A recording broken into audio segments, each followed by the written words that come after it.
প্রেমিক ছদ্মবেশী নারী পাচারকারীর হাতে পড়ে শিল্পীর মতোই পুরো জীবন ওলটপালট হয়ে গেছে আরেক ভুক্তভোগী নারীর। তবে এই নারী প্রেমিক শুধু বাংলাদেশের হোটেলেই নয়, নারীদের বিক্রি করে ভারতের আবাসিক হোটেলেও। তার সাথে আমার মোবাইলে সম্পর্ক হয়েছে।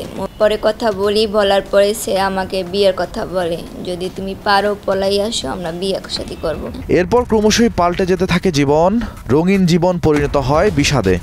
ভারতে যখন গিয়েছি তখন আমাকে অন্য জায়গায় একটা মহিলার কাছে আমাকে নিয়ে গেছিল। বসে তো পরে আমাকে যখন বলছে তো তোমাকে এখানে বিক্রি করে দিয়ে চলে গেছে।